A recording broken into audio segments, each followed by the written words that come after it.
Bonsoir à toutes et tous et bienvenue dans le Club Pancho, nouvelle émission ce soir pour évoquer ce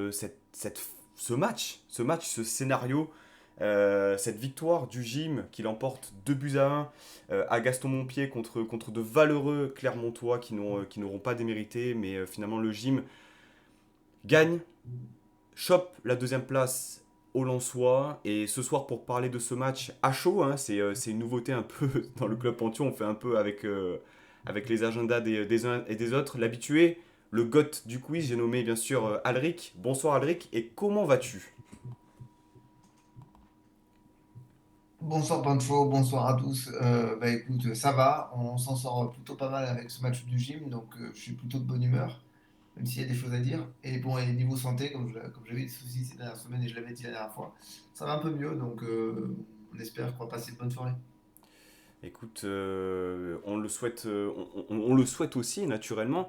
Un supporter niçois, un suiveur, fait sa première aussi parmi nous. Alors je te remercie déjà Julien pour ta réactivité, hein, parce qu'il y a eu plusieurs changements dans le roster de ce soir. Voilà, tu es avec nous pour la première fois, donc déjà merci à toi. Et puis comment vas-tu? Salut tout le monde, ça va bien? Alors j'espère juste que ma vidéo est pas trop décalée avec l'image, mais bon tant pis. Ça va très bien, écoutez, et puis ça va encore mieux suite aux résultats qu'on vient d'obtenir, mais bon ça relève un peu du miracle comme plusieurs fois cette saison.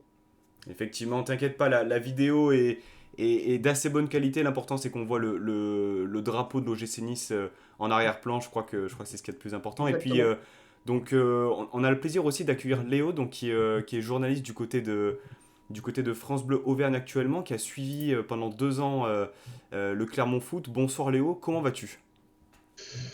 Bonsoir messieurs. Alors déjà juste une précision, c'est Gabriel Montpied, pas Gaston Montpied. Déjà. Non, mais écoutez, sinon C'est ça la va. boulette.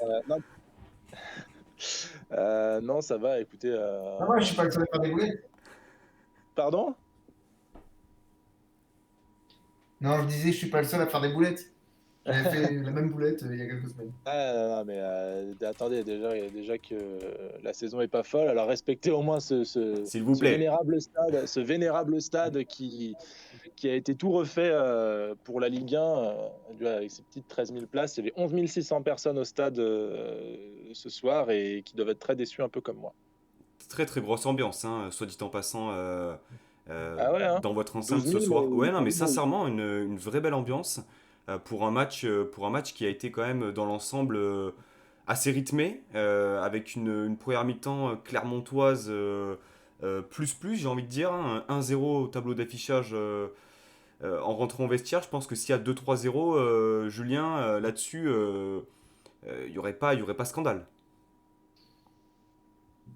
C'est clair, franchement, en première mi-temps, on a été complètement dépassé. On l'a dit, on l'a tous dit à la mi-temps. On a fait une première mi-temps très très compliquée. J'ai trouvé que on n'arrivait rien à construire. On a été paradoxalement coupé en deux, alors qu'on était. Et en fait, dès qu'on construisait et qu'on perdait un ballon, on a perdu énormément de ballons devant. On était à chaque fois pris en contre et à chaque fois ils avaient une grosse occasion. Donc voilà, on peut dire merci à Benitez qui nous en sort quand même pas mal en début de match. Et puis on peut aussi souligner le très bon match de Todibo. Alors autant Danny Luch a été un peu en difficulté, autant j'ai trouvé que Todibo a été excellent encore une fois. Et effectivement, c'est un peu un miracle qu'on rentre pas à la mi-temps à 2 ou 3-0 pour Clermont. Toi, Léo, en tant que suiveur de Clermont, qu'est-ce que tu as pensé on va dire, de ce match dans l'ensemble? On se le disait un peu avant le début de l'émission, c'est extrêmement frustrant de voir que Clermont produit du jeu, est séduisant sur son contenu, mais n'arrive pas à récupérer des points. Le problème, c'est que il y a Benitez, bien sûr, mais il y a le fait que Clermont ne convertit pas ses occasions. Il y a cet énorme cafouillage juste avant la mi-temps. Je ne comprends pas comment le ballon il entre pas. En fait, il faut le mettre, voilà, tout simplement. Euh, Et il y a un 0 jusqu'à la 77e minute, et un match, ça dure 90, pas 77 minutes. C'est une porte ouverte à enfoncer, ça, mais c'est plus que jamais vrai. En fait, ce match, il ressemble au match de Clermont contre Monaco, c'est-à-dire que Clermont avait bien mené, avait fait une première demi-heure, mais éblouissante. Et puis, ils ont pris un but voilà, à l'expérience, et derrière, Monaco a déroulé et a gagné 3-1. Là, cette fois, contre Nice, qui quand même a déjà fait le coup à Lyon cette saison, allait pas, tu vois, perdre l'occasion de faire quelque chose contre Clermont. Et Clermont, surtout en fait, Clermont a beaucoup donné dans ce match, et certainement qu'il y a eu un manque de lucidité, il y a eu des erreurs qui sont fatales à ce niveau, enfin sur le corner que je vois, j'imagine. Je ne comprends pas comment Guiri peut être laissé tout seul, il a le temps de placer sa balle, elle est magnifique, hein, mais il a le temps de placer sa balle. Sur son premier but, il y a un manque d'agressivité sur lui, puis il y a une faute de main de Djoko. Donc voilà, Nice a un mental démentiel, c'est du Christophe Galtier. Moi, ça ne m'étonne pas. Pour moi, c'est autant Clermont qui perd ce match en ne convertissant pas ses occasions en se relâchant. En fait, c'est très simple. Clermont s'est relâché 2 fois. Il y a eu 2 buts de Nice. Voilà. À partir de là, on peut commencer à parler d'expérience. Et de fait, c'est vrai, Clermont a perdu des matchs cette saison sur l'expérience, et ce soir, c'est encore le cas. Mais on est à 14 journées, tu as gagné seulement 3 fois sur 14, tu as gagné une fois là, sur les 12 derniers matchs. Tu perds des matchs que tu dois jamais perdre, que ce soit contre Saint-Etienne, même contre ce Nice-là, hein, il aurait dû avoir, je pense que Clermont pouvait au moins ramener un point, même si ça aurait déjà été frustrant. Il y a eu les matchs de Brest, il y a eu les matchs de Metz aussi. En fait, longtemps, Clermont a tenu grâce à ses 2 victoires en début de saison et à l'apathie des autres équipes de bas de tableau. Sauf que là, Brest commence à se réveiller. Brest a mis quand même 4-0 à Lens, et moi je trouve que c'est très inquiétant pour Clermont parce que Brest se réveille. Saint-Etienne a gagné un 2e match de suite, et ça, c'est pas non plus une bonne chose. Reims qui fait match nul, Metz qui fait match nul. Au final, Clermont, même s'ils sont 18e, la 13e place n'est qu'à 2 points, donc il n'y a rien de dramatique encore. Mais malgré tout, Clermont est pour la première fois dans la zone de relégation. Clermont ne gagne toujours pas. Et puis surtout perd des matchs qu'il n'est pas censé perdre. Ça commence à devenir un tout petit peu inquiétant. En fait, les matchs se suivent un peu et se ressemblent, et c'est ça qui m'inquiète. C'est ça qui m'inquiète véritablement. On verra à la suite de la saison, mais je suis pas spécialement optimiste, à vrai dire. Si ça continue comme ça, j'espère me tromper. J'espère vraiment me tromper. Il y a Alex qui nous demande sur le chat Twitch si est-ce que Clermont ne rentre-t-il pas dans le rang. Je suppose qu'il fait référence au début de saison C'est où pas une question Clermont de a... rentrer dans le rang. Ouais, ils sont Non, rentrés mais dans... c'est pas une question. Les gars, on en a beaucoup fait sur les 2 premiers matchs. Les 2 premiers matchs, c'était Bordeaux et Troyes, hein. C'était le fantôme de Bordeaux et un Troyes qui n'était pas du tout en bon état. D'ailleurs, la preuve, hein, Troyes se réveille un tout petit peu aussi, mais Troyes est 17e, Bordeaux est 16e. Alors c'est bien, c'est des points qui peuvent compter à la fin dans la lutte pour le maintien, mais tu fais match nul à Lorient, tu perds contre Saint-Etienne dans un match que tu dois jamais perdre, tu fais match nul contre Metz, tu fais match nul contre Brest, tu mènes à... tu mènes contre Monaco, tu mènes contre Nice, et tu gagnes pas. Tu tiens le coup contre Marseille, mais tu es incapable de marquer. Voilà, alors bien sûr, il y a la première saison en Ligue 1, tout ça. Voilà, les matchs de Rennes et du PSG, c'est quasiment hors sol, parce que Clermont allait forcément en prendre 4 contre le PSG. Enfin, il y a pas de honte à ça, même si c'était dans la foulée du très bon début de saison, hein, d'ailleurs. Et contre Rennes, c'était une équipe bis, en fait. C'était une équipe bis et des joueurs qui n'étaient pas encore prêts. Or, aujourd'hui, après le match de Rennes, qui était, si je ne me trompe pas, début septembre, en tout cas courant septembre, mi-septembre, on est 2 mois plus tard, et rien n'a véritablement changé. En fait, il y a eu ce sursaut contre Lille, mais les problèmes restent les mêmes, c'est-à-dire l'efficacité. Aujourd'hui, Clermont a énormément d'occasions. Clermont touche la barre. Bayo a des actions, Alevina a des actions. Samed a une grosse frappe aussi. Samed qui est sorti blessé. Ça aussi, c'est encore la cerise sur le gâteau, la cerise sur le tableau noir, disons. Donc aujourd'hui, voilà, tu as le manque d'efficacité. Tu as aussi des joueurs qui notamment sur le banc, n'ont pas encore le niveau Ligue 1, à mon sens. Oriol Busquets est entré, il n'a rien fait, et ça commence à devenir de plus en plus une erreur de casting. Biyong a été un tout petit peu meilleur, mais vu les performances qu'il a faites en début de saison, franchement, il ne pouvait pas faire pire. Vraiment, voilà. Et le fait que Untonji soit absent jusqu'à la fin de l'année, c'est une grosse perte. Là, on va peut-être perdre Samed pendant plusieurs semaines, c'est une très grosse perte aussi. Et puis sur le banc, voilà, Dossou, s'il est mis sur le banc, c'est parce que Gastien en a marre de son manque d'efficacité, du fait qu'il fait trop de gris-gris et qu'il n'est pas assez tranchant. Et puis derrière, Jordan Tell, Pierre-Yves Hamel, ces joueurs, voilà. Et puis aujourd'hui, où Parin Djoko a été mis dans les cages pour pouvoir certainement secouer un peu Desmas, qui, il est vrai, n'a pas été irréprochable ces dernières semaines, mais aujourd'hui, Djoko, il fait une faute de main. Et voilà, et lui aussi n'est pas. Voilà, alors c'est pas lui le principal fautif dans cette affaire, mais Djoko, c'est un bon gardien remplaçant de Ligue 2 et aujourd'hui, il n'a pas le niveau pour jouer en Ligue 1. Je pense que Desmas va très vite reprendre sa place et il y a plus besoin de lui. Qu'on voit aujourd'hui, c'est des joueurs qui ont envie, vraiment, hein. Il y a du jeu, il y a de l'envie. Aujourd'hui, Clermont est loin d'être ridicule, mais on a des joueurs qui n'ont pas encore passé un palier exige la Ligue 1 et ça se voit sur les scores. Et c'est ça qui commence à devenir un petit peu inquiétant. Aujourd'hui, il leur faut 30 points de plus pour le maintien. On est à 14 journées. C'est compliqué. C'est compliqué. Les prochains matchs, alors Reims, ce sera très important pour le maintien. Lens qui voudra réagir. Après Montpellier, Angers, Strasbourg. Voilà, c'est difficile. C'est un petit peu difficile. Avant de passer la parole à Alric qui trépigne d'impatience, j'en profite pour remercier Christophe d'avoir lâché son prime sur la chaîne. Alric, justement, dans la continuité de ce que disait Léo, qu'est-ce que tu penses justement de cette équipe de Clermont qui, à mon sens, voilà, propose beaucoup de choses parce qu'il y a certaines séquences, enfin moi je me disais vraiment, je pense beaucoup, on était là, mais c'est une très belle équipe, finalement ça joue au ballon. Les gars sont pas forcément les plus physiques, c'est pas des bêtes physiques, mais par contre techniquement, ils ont été au-dessus sur ce match-là. Qu'est-ce qui manque justement à cette équipe pour se dire que l'année prochaine, ils resteront en Ligue 1 tout simplement? Il leur manque de l'efficacité, malgré tout. Parce que si on regarde la statistique de la première mi-temps, 11 tirs, 4 cadrés avec la barre et tout. Donc je pense qu'il leur manque pas mal d'efficacité. Notre défense côté niçois a été catastrophique en première mi-temps. Je veux dire, on perdait le ballon au milieu de terrain, les Clermontois attaquaient à 5 ou 6 dans notre moitié de terrain.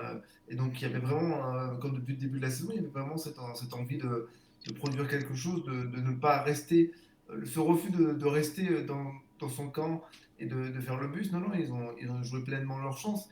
Maintenant, ce qui leur manque effectivement, c'est ouais, de l'efficacité devant le but, parce que clairement, si clairement, c'est dur à dire. Mais s'ils repartent avec 3 ou 4 buts d'avance à la mi-temps, il n'y a strictement rien à dire. Et je pense que c'est ce qui leur fait défaut, et ça rejoint un petit peu ce que disait Léo par rapport à ce palier à franchir. Ouais, effectivement, c'est le fait de concrétiser les nombreuses occasions qu'ils ont pu se procurer ce soir, parce qu'elles étaient nettes, parce qu'elles étaient dangereuses, et que malheureusement, ouais, ils payent un peu ce manque d'efficacité ce soir, je pense. Julien, toi, un avis sur cette équipe de Clermont? J'aimerais aussi qu'on évoque la performance d'un joueur ce soir que moi j'ai trouvé absolument formidable. C'est Gastien au milieu de terrain, d'une propreté technique à la relance. Alors il perd, je crois, un seul ballon en deuxième mi-temps, aux alentours de la 75e, je crois, où Thuram vient lui gratter dans les pieds, mais c'est propre, c'est très propre ce joueur au milieu de terrain, Julien.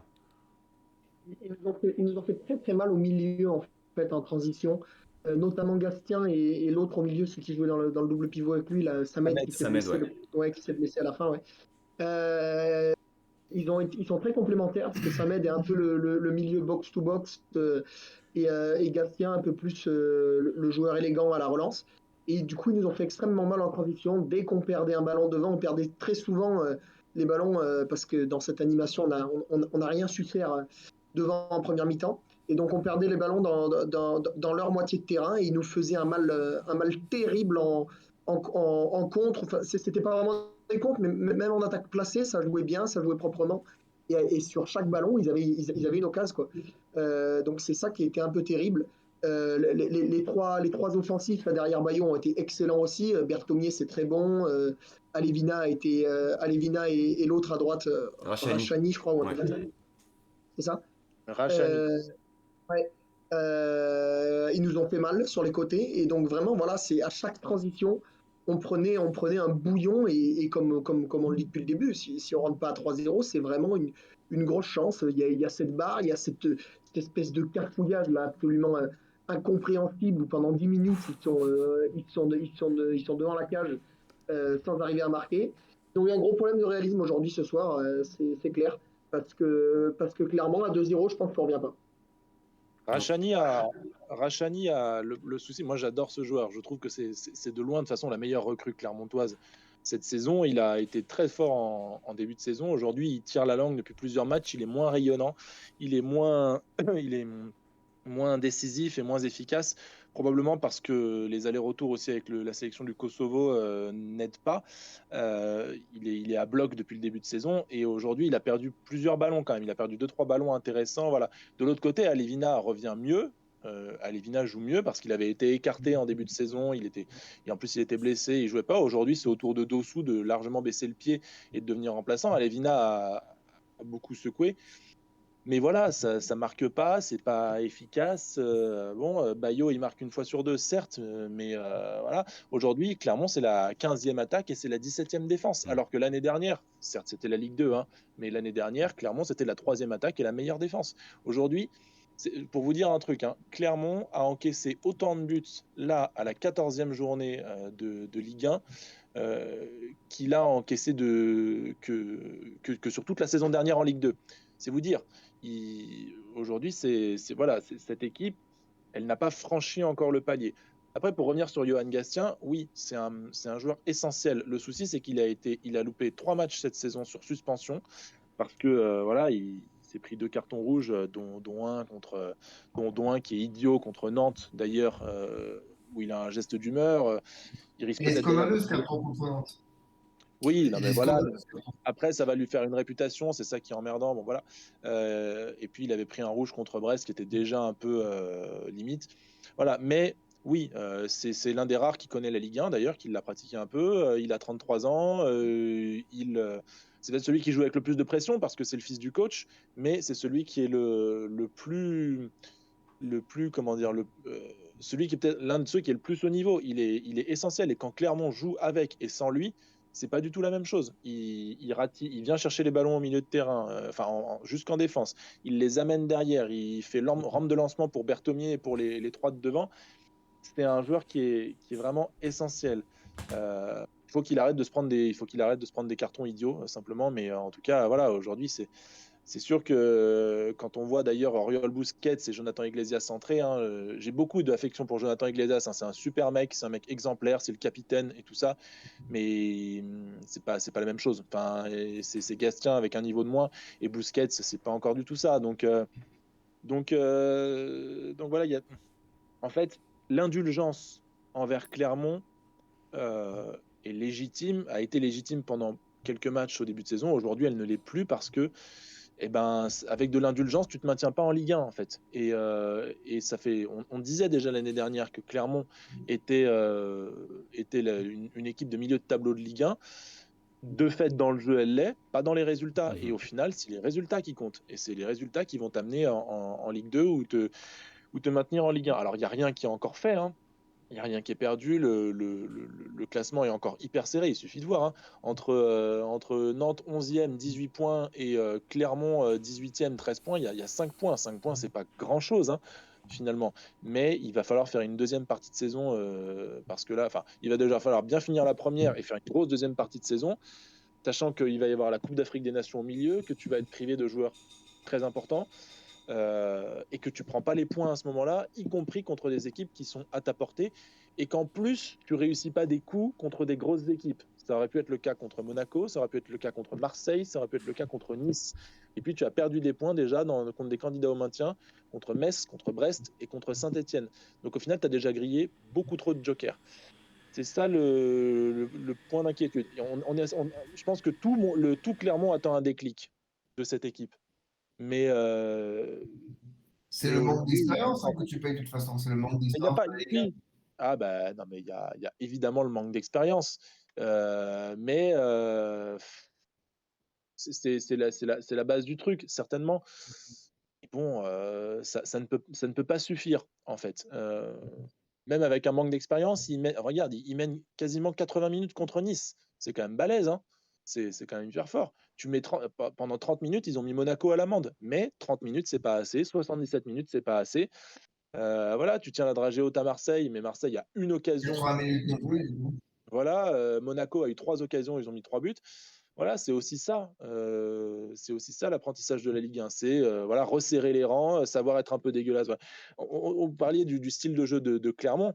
C'est vrai, c'est un club qui se renie pas. Et Mohamed Bayo avait déjà dit on ne jouera pas autrement parce qu'on ne sait pas faire. Et si on ne le fait pas, si on fait si on fait autre chose, on va se casser la gueule.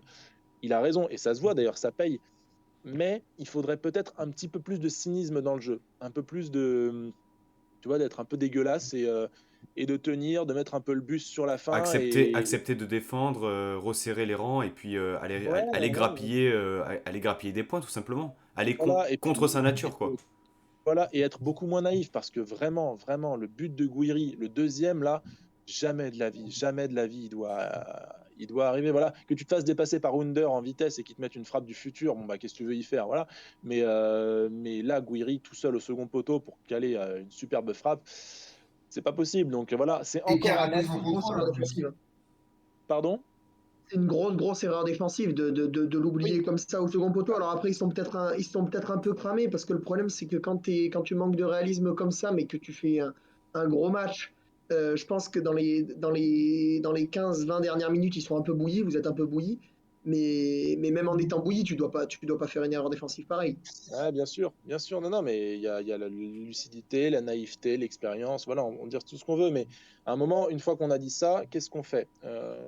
On accepte, on subit ou on décide de bouger quelque chose? Voilà. De fait, le point positif, c'est que cette équipe, elle a bien bossé visiblement pendant la trêve parce que elle a reproposé une bonne prestation. Parce que contre Saint-Etienne, non seulement tu prends une remontada qui est inacceptable, et ça, c'est pas une question de manque d'expérience. Saint-Etienne, c'était une faute professionnelle. Tu n'as jamais le droit de perdre ce match contre une équipe qui est à ce point aux abois. Contre Nice, c'était beaucoup mieux. Il y avait beaucoup plus de jeux. Encore une fois, contre Saint-Etienne, notamment la première période, ça n'avait aucun sens. Tu finis par marquer 2 buts, voilà, et puis tu craques complètement. Là, contre Nice, dans le mental, ça a été. L'équipe a continué d'attaquer, etc. Mais une fois que Nice s'est passé devant, Nice, par contre, sait défendre. Et Nice ne te laissera pas l'occasion euh, d'aller chercher une égalisation. Voilà, ça avait pu être le cas contre Lyon, notamment, mais c'était un Lyon qui n'était pas du tout, voilà, qui n'a pas la même mentalité que Nice. Donc voilà, très vite, en fait, ça continue de se payer très très cher. Et plus ça va continuer, plus ça va coûter cher. Et il faut il faut que Clermont arrive à trouver ce déclic. Il n'arrivera pas tout seul. Il n'arrivera pas tout seul. Il va falloir quelque chose. C'est ce que j'espère voir moi dans les prochaines semaines. Ok, bah écoute, on souhaite en tout cas que rien que par rapport au jeu proposé, à l'identité du club, les résultats redeviennent un peu plus positifs. Tout à l'heure, on a parlé du milieu de terrain, et notamment de la performance de Gastien sur ce match-là. J'aimerais qu'on parle aussi du choix de Galtier d'avoir associé sur ce match-là le tandem Rosario-Thuram. On a tout de suite vu que la rentrée de Lemina a fait beaucoup de bien. On avait déjà vu qu'il y avait eu des tests Thuram-Rosario il y a quelques semaines. Notamment, il me semble, un match à Lorient qui n'avait absolument pas fonctionné. Euh, Est-ce que justement cette entrée de Lemina est un peu le point un peu déterminant de l'issue de ce match, les gars? Thuram n'a pas été Vas-y, bon Julien. aussi, hein. Thuram n'a pas été bon. Moi, je suis désolé, je suis l'un des premiers à lui tomber dessus des fois, c'est vrai. Mais alors, autant Rosario n'a pas été bon du tout non plus, en première mi-temps surtout. Je l'ai trouvé, il a eu beaucoup de déchets, il n'a pas ratissé autant que d'habitude, il a fait pas mal de fautes. Mais effectivement, on a l'impression que, moi j'ai l'impression presque que cette équipe, elle est Rosario Lemina dépendante, c'est-à-dire qu'il faut les associer au milieu. Alors on va me dire, ouais, mais ça apporte moins de liant, Thuram, il joue plus vers l'avant, il casse plus de lignes, etc. C'est vrai. Mais on le voit, même quand c'est Thuram Lemina, c'est pas tellement plus complémentaire.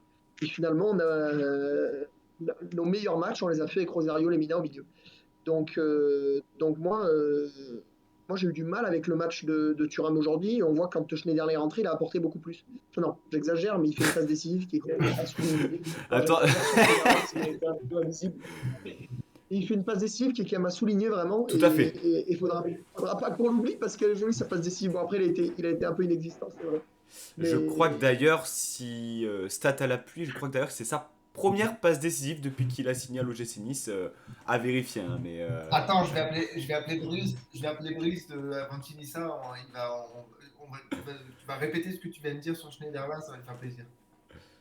mais Schneiderlin a fait c'est vrai, une belle rentrée. Alors, le choix de le faire rentrer à ce moment-là, j'ai trouvé ça surprenant. Mais force est de constater qu'il a un peu plus stabilisé le milieu de terrain. Il a apporté un peu plus de justesse et de calme lorsqu'on avait le ballon, du moins. Après, Lemina, j'ai trouvé vraiment dans sa rentrée, dans son impact, dans sa lecture des trajectoires.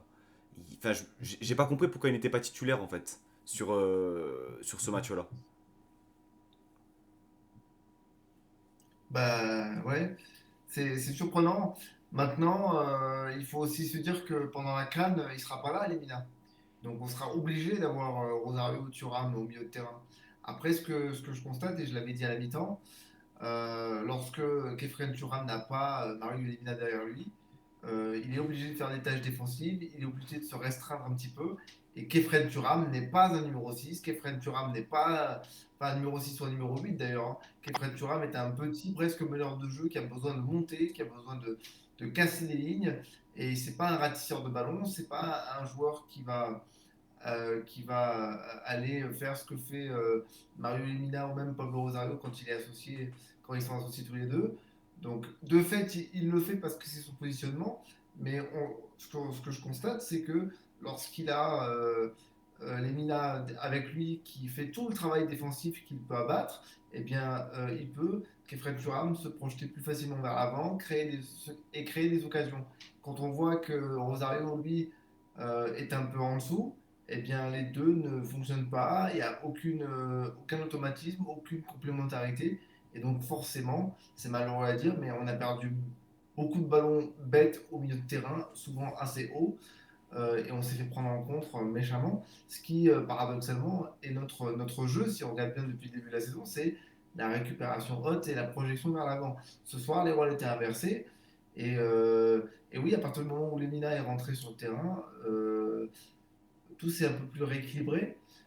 Ce que je note aussi comme point changeant dans notre regain de forme, c'est l'entrée de Stangs et de Kluivert, qui a fait beaucoup de bien, parce que dès qu'on s'est retrouvé avec deux ailiers, deux vrais ailiers sur les côtés, tout de suite, notre jeu s'est un peu plus libéré. Ça me fait mal au cœur de le dire, mais la sortie de Dolberg a fait beaucoup de bien aussi, parce qu'elle a permis à Andy Delors d'avoir un peu plus d'espace. On a beau dire ce qu'on voudra, mais Amine Gouiri sur le côté gauche en tant que milieu de terrain dans un 4-4-2 à plat, Julien l'a dit plusieurs fois, c'est une aberration, ça ne peut pas fonctionner. Andy Delors et Casper Dolberg, malgré leur différence d'activité sur un terrain, ont un profil plutôt similaire et donc ils se marchent dessus. Euh, et tu vois, par exemple, on se posait la question à l'arrivée d'Andy Delors, qui pourra justement être associé, qui jouera en titulaire et tout ça. Aujourd'hui, c'est simple. C'est pas qui pourra jouer devant, c'est qui pourra être associé à Amin Gouiri. Parce que devant Amin Gouiri, il peut pas, il bouge plus. Il faut pas qu'il bouge. Parce que s'il n'est pas sur le terrain, que ce soit sur s'il n'est pas numéro 9, je veux dire, ça fonctionne pas. Au milieu de terrain, on constate que Lemina, quand il n'est pas sur le terrain, ça marche pas non plus. Et ce soir, on a aussi constaté, c'est malheureux à dire, mais que Dante absent, on aurait pu penser que Danny Luc, Todibo, ça allait être serein. Bon Dieu, c'était compliqué en première mi-temps. Donc tu vois, dès que tu as deux ou trois éléments de cette colonne vertébrale qui sont absents, ça devient très très compliqué. Et, euh, et on ne peut pas se satisfaire uniquement de la victoire en disant non, mais ça ira mieux la prochaine fois. Ben non, parce que Clermont, ça fait partie des équipes qui sont à notre portée. Donc si on produit ça face à une équipe qui est à notre portée, mais qu'est-ce qui va se passer quand on va jouer contre Lens prochainement ou contre Paris? On va se faire rouler dessus. Mais tu vois, pour reprendre le discours d'un des auditeurs sur le space d'Avantinissa, qui demandaient en fait, mais quel match on a maîtrisé de bout en bout. Il y a eu la réception de Metz, il y a eu le déplacement à Lille, il y a De eu Brest, peut-être le de match Brest, de Brest, la contre réception de Brest. oui, Brest, Bordeaux, Lille. Et Euh, Saint-Etienne aussi. Saint-Etienne, on a quand même été assez bon. on souffre en première mi-temps quand même, hein. Non, on souffre un peu en premier temps. Ouais. Mais dans l'ensemble, en fait, sur les derniers matchs, la victoire à Angers, la victoire contre Lyon, la victoire ce soir contre Clermont, ce sont des victoires à l'arraché qui, dans le contenu du match, moi je trouve que ça fait un peu peur quand même, hein. C'est le problème de cette équipe, en fait. Bah, Hein. Franchement, vas-y, Alric, si tu veux. excuse-moi rapidement, c'est le 7e match consécutif où tu encaisses un but. Donc déjà, c'est une stat pour la meilleure défense de Ligue 1, c'est problématique. Et puis, même si on reste la première défense de Ligue 1, et surtout, c'est déjà le 3e match, si je dis pas de bêtises, 3e ou 4e match, mais je crois que c'est 3e, où tu gagnes dans les 10 dernières minutes. Et en fait, je viens de voir passer la stat, c'est le 10e point que tu ramènes après avoir été mené au score, soit quasiment la moitié, ou presque un peu moins de la moitié de ce que tu viens d'engranger au total. Ça veut dire qu'en fait, on n'est pas une équipe qui agit, mais on est une équipe qui réagit. Et ça ne peut pas fonctionner sur toute une saison. On aura beau me dire ce qu'on veut, oui, mais au final, c'est les 3 points. Ouais, d'accord. Mais quand tu vas jouer face à tes concurrents directs, je pense à Rennes, je pense à Paris, je pense à Lens, si tu agis pas, tu te feras rouler dessus, à coup sûr. Ouais, c'est vrai. Il y a Skito C'est le qui. gros problème de cette équipe Galtier, enfin de cette équipe avec Galtier. J'ai beau être un grand fan de Galtier et plutôt avoir tendance à le défendre depuis le début de la saison, mais c'est une équipe qui est pleine de grinta, c'est une équipe qui est pleine d'envie et qui dans les derniers matchs va aller s'arracher pour aller chercher des points précieux, comme ce soir, comme contre Angers, comme le miracle contre Lyon. Même si c'est magnifique ce qu'on va faire et que c'est une soirée magnifique, on fait 80 minutes catastrophiques. Là, on n'est pas bon non plus contre Angers, on n'est pas brillant pendant une bonne heure. Et donc, en fait, c'est le problème de cette équipe, c'est que. Alors, je pense que c'est aussi dû à certaines absences. Je pense qu'on est un peu dépendant, comme on l'a dit, de un Gouiri devant en pointe dans les deux de devant, et de deux de la présence de nos ailiers, quand on n'a pas Stengs et Kluivert, surtout peut-être Kluivert, on a beaucoup, beaucoup plus de mal. Et ça sera aussi, à mon avis, un point de réflexion qu'il faudra avoir au mercato. Parce que quand tu as les deux qui sont absents, et vu comme ils sont fragiles, tu as de grosses, grosses carences sur les côtés.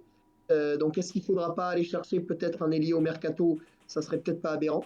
Mais du coup, ouais, dans le jeu, on a beaucoup de mal depuis pas mal de matchs, à part en début de saison où on était quand même Mhm. assez intéressant. Et donc, au final, on est une équipe à réaction. Alors, on est plein de grinta, on va chercher des points précieux, c'est pas mal. Mais effectivement, je pense pas, moi non plus, que ça tienne toute la saison. Je Tout pense à qu'on va fait. arriver à. Julien, Faudra travailler. je me permets de te couper juste parce que Léo doit partir. Léo, déjà, merci de t'être libéré. Peut-être un dernier mot avant de nous quitter. Écoutez, moi j'ai toujours aimé Christophe Galtier. Je trouve que c'est un super coach et je suis content, cela dit, que ce Nice se mette à fonctionner parce qu'il a vraiment de la gueule, même si en effet vous ne gagnerez pas tous vos matchs en gagnant à l'arraché, etc. Mais moi, en tout cas, en tant que comment dire, contempteur de l'Olympique Lyonnais, j'étais très content de la victoire de Nice contre Lyon à l'arraché. Là, cette fois, ça tourne mal parce que ça tombe contre Clermont et je suis surtout déçu pour Clermont en fait parce qu'il y avait vraiment quelque chose à faire. Je ne perds pas confiance encore en cette équipe parce que pour l'instant, c'est pas encore l'alerte rouge. Disons que l'alerte, elle s'orange un petit peu et il faut que ça bouge. Il faut vraiment que quelque chose bouge pour de bon. Sinon, ça deviendra vraiment compliqué pour le maintien. Voilà, je croise un petit peu les doigts, mais surtout, je vous souhaite une belle saison et j'espère que vous allez aller chercher l'Europe. Merci à toi, Merci, Léo. c'était un C'est, plaisir en tout cas. c'est très gentil. Voilà, merci Merci Léo. pour ton intervention, pour ton expertise en tant que suiveur du Clermont Foot. Bonne soirée à toi et puis peut-être, sait-on jamais, au match retour, Léo. Bah, avec plaisir, les gars. Bon courage, bonne saison et bonne soirée. Merci, salut Léo. Ciao. Merci à toi. Julien, je t'ai coupé. Excuse-moi, tu disais. Non, non, mais j'avais à peu près fini. Je disais juste, puis en plus, c'est que voilà, on est une équipe pleine de grinta, mais on a encore de grosses lacunes dans le jeu, et notamment, quand on n'a pas Klöivert et Stengs sur les côtés. Mais pour en finir avec, parce qu'on va, on va pas parler de ça, de toute façon tout le monde l'a vu, ce Gouiri à gauche, c'est juste dans un 4-4-2 à plat, c'est une aberration. Franchement, et on l'avait vu contre Bah, Reims en à tant que milieu de terrain, quasiment. oui, forcément, ça marche pas. Pardon, j'ai pas entendu. En tant que milieu de terrain, ça fonctionne pas. Il est trop bas sur le Exactement, terrain. Alors, quand exactement. c'était dans un 4-3-3, ça marchait en tant qu'ailier, mais en tant que milieu de terrain, ça marche pas. Mhm. Ben, on l'oublie trop souvent, en fait. On a l'impression, on l'oublie trop souvent, mais les ailiers dans un 4-4-2 à plat, c'est avant tout des milieux de terrain et qui sont presque numéro 8 quand le jeu il est de l'autre côté. Donc, C'est ça. donc effectivement, ça ne peut pas marcher. Et ce qui fait qu'en fait, et là c'était assez alarmant en première mi-temps, on était coupé en deux, et même en début de deuxième mi-temps, on était coupé en deux à chaque fois. C'est-à-dire qu'en fait, tu te retrouves plus, tu n'es plus dans un 4-4-2, tu es dans un espèce de 4-2-4 avec que deux joueurs au milieu qui du coup prennent un peu l'eau en plus de ça. Et sur chaque transition, comme Gouiri est un pur attaquant, il faut pas se mentir, il avait été complètement coupé en deux et on prenait le bouillon parce que clairement se projetait bien, parce qu'ils étaient à l'aise techniquement. Et donc voilà, donc c'était évident, en plus de ne pas marcher offensivement, parce que les mecs se marchaient dessus, parce que comme on l'a dit, Delors et Dolberg, c'est absolument pas complémentaire à deux devant. En plus de ça, on était coupé en deux et on était complètement déséquilibré et derrière on prenait l'eau quoi. On a quand même l'impression que Galtier cherchait à mettre la meilleure équipe sur le papier, à défaut des fois d'un équilibre, Peut-être. un équilibre. Parce que finalement, Ouais. Bah, Gouiri sur un côté, ça a fonctionné dans mes souvenirs 20 minutes à Nantes, où il rentre vraiment, je crois que c'est l'un des tout premiers matchs de Delors, où ils arrivent bien Ouais, à de combiner. Laurent, ouais. Sinon, le reste, les meilleurs matchs qu'a fait Gouiri, c'était au poste de numéro 9. Et ça s'est senti d'emblée quand il est repassé dans l'axe. Il paraît beaucoup plus libre, beaucoup plus mobile. Ça peut combiner avec Delors. Il respire le même foot. Mais bon, ça pose la question justement du cas de Dolberg, en fait, qui a un rendement qui est délicat en ce moment. On va pas refaire toute l'histoire autour de son état de santé, etc. Mais il y a une réalité aujourd'hui qui parle, c'est le terrain. Aujourd'hui, Dolberg n'est plus un titulaire à l'OGC Nice. C'est le troisième attaquant derrière Delors Gouiri. Je sais pas ce que tu en penses, Alric, par rapport à ça, mais bah, ça me fait mal au cœur de le dire, mais parce que moi j'adore Dolberg. Mais après, les bons sentiments dans le foot, ça va 5 minutes, quoi. Alors c'est sûr, je suis supporter comme vous tous. Je suis pas décideur, je suis pas investisseur ou quoi que ce soit, mais c'est clair qu'à un moment donné, si Dolberg ne se réveille pas, ça ne pourra pas fonctionner sur le long terme cette saison. Donc il est clair que pour l'instant, Amine Gouiri, sa meilleure position dans le 4-4-2 de Galtier, c'est devant, parce que c'est un joueur qui joue entre les lignes, c'est un joueur qui va pouvoir faire des petites différences sur des courtes distances, qui va pouvoir amener justement le fait de pouvoir étirer les défenses. Je pense à son but contre Bordeaux, je ne sais pas si vous vous souvenez, mais c'est cette contre-attaque où Justin Kluivert remonte le ballon à toute vitesse. Et sur Il le lui donne côté bien. légèrement à gauche, on a Amine Gouiri qui se démarque et qui va marquer un peu avec un peu de chance. Mais toi, c'est exactement ce que sait faire Gouiri, c'est se placer entre les lignes et justement créer un peu de la désorganisation dans la défense adverse. Il est clair que sur un côté en tant que milieu, ça ne fonctionne pas. Et il est clair que pour revenir un peu sur Dolberg, ouais, si malheureusement il n'arrive pas à se remettre la tête à l'endroit, le corps aussi à l'endroit, ça va être compliqué parce que Andy Delors, qui aurait dû marquer un but, hein, je vais pas ah trop en oui. parler parce que on a gagné, mais il aurait dû marquer un but ce soir, même deux, si sa tête en début de seconde mi-temps elle rentre. Mais c'est clair que dès qu'il a de l'espace, Andy Delors, par contre, lui, il se pose aucune question. C'est-à-dire, peu importe les positions, il frappe, il décale, il lève la tête, il fait quelque chose. Alors que Dolberg, déjà, il touche pas beaucoup de ballons, mais alors quand il touche, il est perdu. il est complètement perdu. Je pense qu'en Et première malgré mi-temps, tout, en première mi-temps, il fait plus de fautes qu'il touche de ballon. C'est dire quand même exactement, la c'est performance, exactement quoi. ce que c'est exactement ce que j'allais tweeter. J'allais le tweeter, mais à mon avis, je me suis dit tais-toi parce que s'il marque, tu vas vraiment l'air con. Tu vois, c'est comme quand j'ai dit c'est bizarre, Lemina, il n'est pas capitaine ce soir. Bah oui, il peut pas être capitaine, il n'est pas titulaire. Donc ça peut pas fonctionner. Mais non, mais je me suis retenu de le tweeter parce que j'avais enchaîné deux, trois merdes. Mais c'est vrai qu'à un moment donné, il fait plus de fautes que ce qui se crée l'occasion. Pour un attaquant, c'est problématique quand même. Et honnêtement, s'il prend le carton jaune en première mi-temps, c'est pas volé, quoi. Donc non, là, ça a été compliqué. Et pourtant, Dieu sait que j'adore Dolberg et j'ai même eu l'impression qu'il avait cette volonté de bien faire les choses. Parce que quand même, malgré toutes ces fautes, elles témoignent d'une envie de se montrer, de se créer des occasions. Et je regrette que pour l'instant, ça ne fonctionne pas. Alors, on connaît son niveau, on sait que c'est un mec qui est surpuissant à la surface. Mais pour ça, il faut qu'il ait le ballon, il faut qu'il arrive à Tout à se fait. démarquer. Et il faut qu'il arrive à se montrer, à se démarquer pour recevoir le ballon dans de bonnes conditions. C'est pas le cas en ce moment. Je perds pas espoir, hein, parce que moi je perdrai jamais espoir concernant Casper Dolberg. Ça, il faut se lever tôt, mais c'est clair que pour l'instant, dans la réalité des choses, ouais, il n'y a que Guiri Delors qui fonctionne. Et encore, Evan Guessant est toujours blessé, mais dans la hiérarchie, si ça continue comme ça, Evan Guessant pourrait même lui passer devant Casper Dolberg. Tu as souligné un point. Un peu le- Vas-y, vas-y, Julien.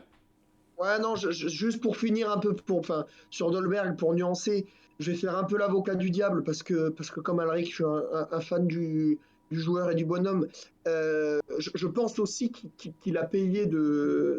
Alors, effectivement, aujourd'hui, il a été particulièrement en dessous parce que même il faisait pas grand-chose pour avoir des ballons. Mais je vais y revenir, mais dans cette animation, il ne pouvait pas être bon. C'était voué à l'échec. Et contre Lyon, il a été inexistant pareil parce que dans cette animation avec ces joueurs-là autour de lui, Ah, mais il ne oui, peut pas être bon. C'est un mec, c'est un attaquant de surface, c'est pas du tout le même profil que les deux autres. C'est trois profils complètement différents. Guiri, c'est un 9,5 dont on est tout à fait dépendant d'accord. dont on est dépendant pardon, quand, dans ce 4-4-2, parce qu'il faut un mec qui tourne autour, qui va chercher les ballons un peu plus bas. Et Delors, c'est plus un joueur d'espace. Et Dolberg, c'en est pas un. Dolberg, c'est un attaquant de surface qui a besoin de. On l'a vu, ça fait 3 saisons qu'il est chez nous. On le voit et on commence à le connaître maintenant. Il a besoin d'avoir des ballons et juste de finir. C'est pas un mec qui va te remonter 30 mètres avec la balle, qui va te faire ce que te fait un Guiri, qui va te faire ce que te fait un Delors. C'est un mec qui a besoin d'avoir des ballons. Dacunia n'a pas été bon. Et donc à partir de là, si le mec il a pas beaucoup de ballons, alors on m'a dit, ouais, sur Twitter, on me dit, non, mais il fait rien pour avoir des ballons. Mais qu'est-ce que tu veux qu'il fasse? Le mec, c'est juste un finisseur, c'est un attaquant de surface. Et autant s'il a les ballons et qu'il a les mecs pour lui donner, il peut marquer 20 ou 25 buts par saison. Autant s'il touche pas un ballon du match, eh ben, il va être catastrophique parce que voilà, on va avoir l'impression qu'il n'est pas impliqué. Effectivement, en première mi-temps, il fait plus de fautes que ce qu'il touche de ballon. Donc voilà, mais je le défends un peu parce que je pense que dans cette animation, c'était juste voué à l'échec. Ouais, c'est vrai, c'est. Mais tu as tout à fait raison. Pancho peut témoigner, parce que je l'ai répété la semaine dernière, je crois, sur le profil de nos attaquants. On a quatre attaquants de profils différents. Et Casper Dolberg, c'est l'attaquant à l'ancienne que le football moderne aujourd'hui n'aime pas. Parce qu'aujourd'hui, Exactement. on le voit même avec Galtier. Galtier veut des attaquants qui ont de l'animation et qui ont comment on dit, du mouvement dans le système. Oui, non, Dolberg, non, il est né dans la surface et il restera dans la surface. Tu lui files le ballon et il marquera des buts. Et de toute façon, il y a pas mieux que de regarder les buts qu'il a inscrits depuis le début de la saison, c'est Tout que à des buts fait. sur des centres ou sur des ballons perdus sur des seconds ballons. Parce que c'est un renard des surfaces. Et tu pourras pas lui demander de. Et pourtant, il s'est obstiné encore dans l'optique de montrer qu'il est impliqué, qu'il est là et qu'il a envie de s'en sortir. Il s'est obstiné à faire l'aller-retour, à essayer de récupérer les ballons très bas. Enfin, à un moment donné, je l'ai vu au poteau de corner là, pour aller récupérer un ballon, mais j'avais envie de dire, mais qu'est-ce que tu fous là? C'est pas ta place. Fais pas ça, tu vas te cramer.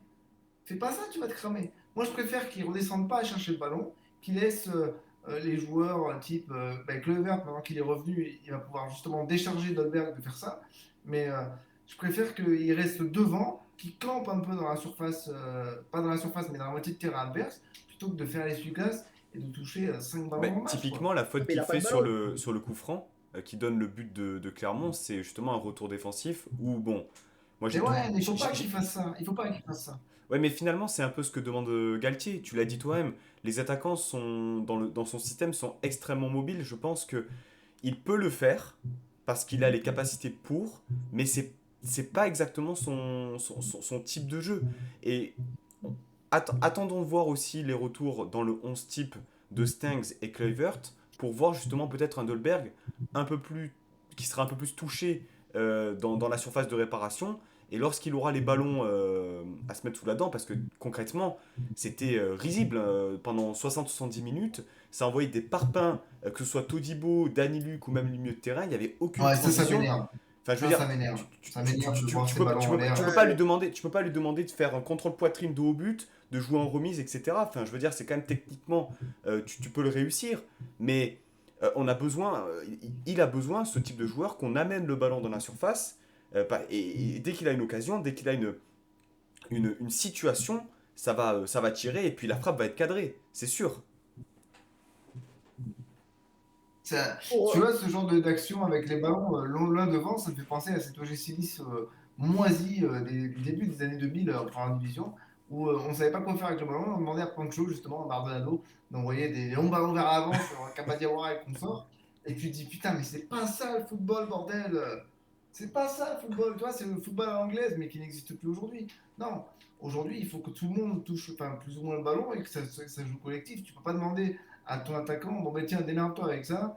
Et en plus, le truc, c'est qu'il arrive à aller au duel, il arrive souvent à récupérer le ballon. Ouais, Donc, tout à fait. il sait le faire, ça. Mais tu peux pas lui demander de et récupérer le ballon, et faire la Tout à différence, et fait. se retrouver à la surface, et marquer un but. Non. C'est à un moment Il y a donné. Alex qui nous dit juste, enfin qui nous dit, Pancho, je ne suis pas d'accord avec toi.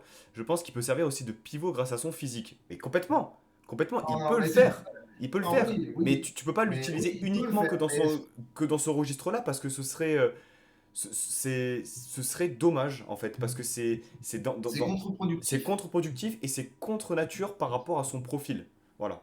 pour revenir Et ce sera de plus à en ce plus que dit difficile Christophe aussi. avec le diabète. Avec le diabète, ça sera de plus en plus difficile. Excuse-moi, Julien, vas-y. Non, non, non, non, non, c'est juste pour revenir à ce que dit Christophe. Moi, je trouve que c'est vrai, Christophe qui disait tout à l'heure sur le chat, Delors, avant la sortie de Casper, il n'est pas non plus exceptionnel. Et donc, on l'a vu qu'il a été libéré après quand Guéry est passé à côté de lui, parce qu'effectivement, ben, de suite, il ne marchait plus dessus les deux, et de suite, il avait plus d'espace. Moi, je suis d'accord, je n'ai pas trouvé Delors foncièrement meilleur que Dolberg avant la sortie de Dolberg et que ça repasse avec Guiri de l'or devant.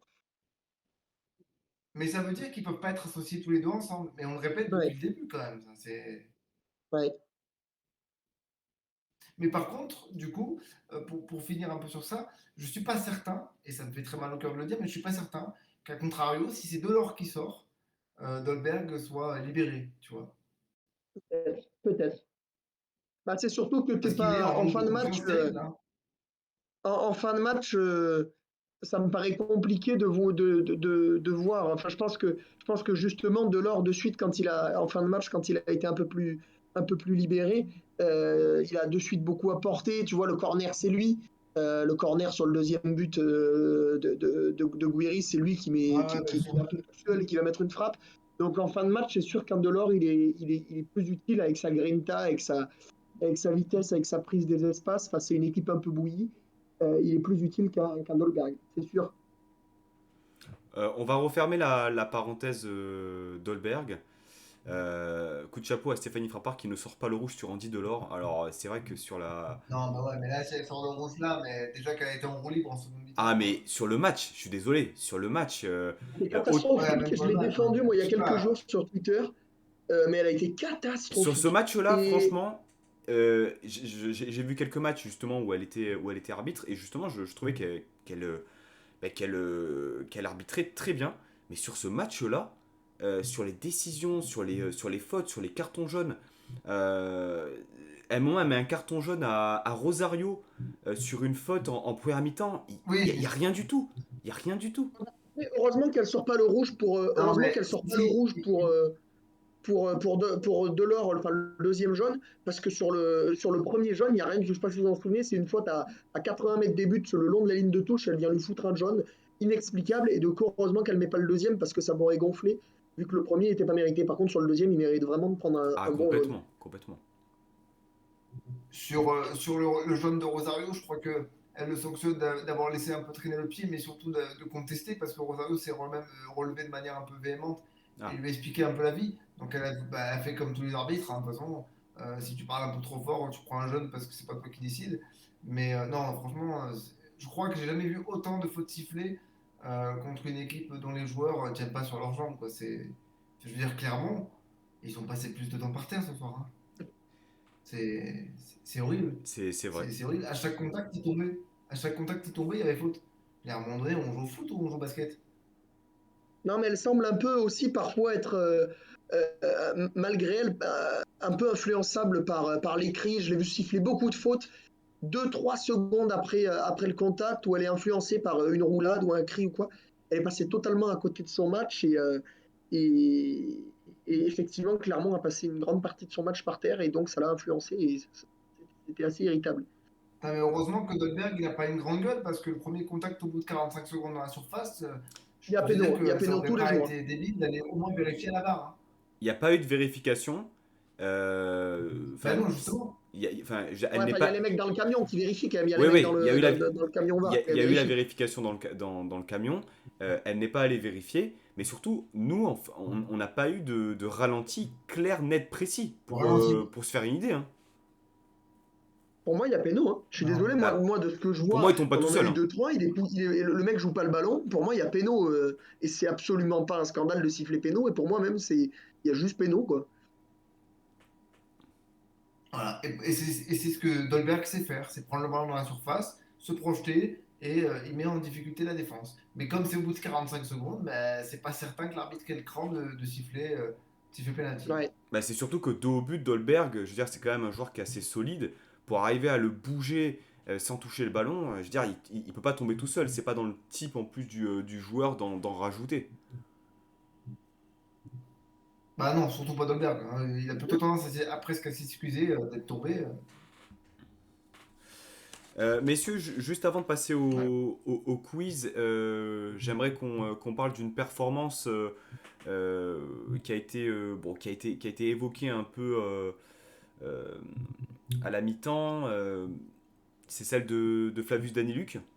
Il y a eu pas mal de tweets, notamment sur sa première mi-temps. Euh, dans l'ensemble, vous l'avez trouvé comment, les gars, Flavius, sur ce match? Moi, je trouve les critiques un peu En sévères. Il est difficulté. passé, il a été dans le dur en première période, mais je trouve que ça a été un- il fait pas un bon match, hein, loin de là. Ne me faites pas dire ce que j'ai pas dit, surtout que j'ai trouvé que Todibo avait un peu sauvé les meubles souvent. Comme Euh, d'habitude. mais oui, comme d'habitude. Mais ça, on voit déjà que ça a manqué d'automatisme, les deux. Et puis, et surtout à la relance. Par contre, à la relance, j'ai trouvé ça assez criant. Et là, tu voyais vraiment l'absence de Dante, quoi. À la relance, il a perdu beaucoup de ballons. C'est pas la même Ouais. précision que Dante. Ouais, il a été en difficulté. Je suis d'accord avec Julien, je vais pas le paraphraser, mais il a été en difficulté. Là, c'était beaucoup plus net en première mi-temps parce que bah, Clermont nous a roulé dessus et on a un peu paniqué en défense. Je veux dire, le but de Clermont, c'est une blague. Le but de Clermont, c'est une blague. Ouais. J'ai l'impression, en regardant le ralenti, que le mec, il met la tête, mais il sait pas trop où le ballon va partir. Et Benitez, qui est d'une lenteur incroyable, et nos défenseurs qui sont là et qui font bon, bah c'est rentré. Mais je sais pas, il n'y a personne qui réagit là, je veux dire. Non, ça a été compliqué. Bon, ça a été global en première mi-temps, mais je crois que ouais, c'était encore plus marquant du côté d'Aneluk parce que justement, il nous manquait Dante, il nous manquait cette sérénité que Dante peut avoir qui compense beaucoup son manque de vitesse par une lecture du jeu incroyable et une qualité de relance qui n'est plus à démontrer. Donc là, le problème, c'est que ouais, dans la relance, c'était compliqué. En défense, en première mi-temps, c'était compliqué. Je veux dire, si Mohamed Bayo a pu se retrouver quasiment tout seul face à Benitez lorsqu'ils sont face à face, c'est qu'à un moment donné, il y a eu quelques ratés. Et je pense que bah, malheureusement, ouais, Danny Luc, il n'a pas fait son meilleur match sous le maillot du gym, loin de là. Et encore, C'est pour ça que je trouve que c'est un peu sévère de lui tomber dessus aussi. C'est que quand on prenait le bouillon sur chaque attaque de Clermont, on était bien sûr, dépassé un non, mais peu tu as raison. collectivement, défensivement. Puis on était coupé en deux, hein. Mais c'est pour ça Vous l'aviez Ah voilà, c'est souligné. ça, on était coupés en deux. Forcément, ils étaient 5 ou 6. Des fois, ils nous mettaient des contres où ils arrivaient à 5 ou 6 face aux 4 de derrière. Effectivement, c'était compliqué. Alors, oui, il est passé un petit peu à côté de sa première période, je suis d'accord, il n'a pas été très bon. Mais c'est un peu la faillite collective, quoi. C'est sûr, il a été en difficulté parce que l'équipe a été en difficulté, et notamment défensivement. non, mais tu as raison, mais c'est surtout, comme tu le disais, et au final, je répète un peu ce que tu dis, mais c'est comme tu dis, ça se voyait encore plus sur sa mauvaise qualité de relance, parce que ça, par contre, c'est à mettre à son discrédit, c'est que au niveau de la relance, c'était catastrophique quand même. Je veux dire, comme je disais tout à l'heure, cette manie d'envoyer des longues balles vers l'avant, enfin, je sais pas, t'as pas le pied gauche denté, fais pas ça, quoi. Ah, est-ce que c'est pas aussi une erreur de ne pas l'avoir placé peut-être défenseur central droit et faire glisser Todibo de l'autre côté? Tu pètes un peu les Ouais, mais on aurait automatismes de peut-être dit que Todibo, je pense. Todibo, ouais, voilà. On aurait dit que Todibo était pas à sa place et que ça aurait pu le mettre en difficulté, tu vois. Donc, Ouais. qu'est-ce qu'il vaut mieux privilégier, Ah ben moi clairement tu vois? privilégier justement le nouvel entrant qui n'a pas l'habitude de jouer. Pour le coup. Ouais, mais je Ouais, pense pas que ce soit le fait qu'il ait joué à gauche qui l'ait dérangé, qu'il ait joué à gauche qui l'ait dérangé. C'est un mec, il est quand même, bon, même il a pas été très bon du pied droit, mais c'est un mec qui a un bon pied gauche quand même, qui a un relativement bon pied gauche. Il a souvent joué axe gauche, même avec nous. Non, non, je pense que ça aurait pété un peu les automatismes de Todibo de l'enlever de son poste de central droit. L'an dernier, quand c'était Todibo Saliba, c'était Saliba axe gauche. Depuis qu'il est chez nous, Todibo a toujours joué axe droit, donc ça aurait été peut-être une erreur de le bouger. Ça se défend et puis de toute façon ouais. au vu de la qualité des relances pied gauche pied droit qui ont été dégueulasses sur ce match-là, c'est vrai que C'est ça. Et puis, de toute façon, on n'a qu'à faire comme sur Twitter, comme font certains sur Twitter, on a gagné et tout le monde se plaint. c'est Ouais, vrai, c'est vrai. Bah, attends, mais pourquoi on débat finalement? On a gagné ce soir. On s'en fout de la manière. Non, Pourquoi non, on non. débat, on a gagné, attends, on a changé de mentalité, c'est plus viral. Ouais, ouais, bien sûr. Bah, écoute, Ouais, ouais, mais il y a des choses à dire.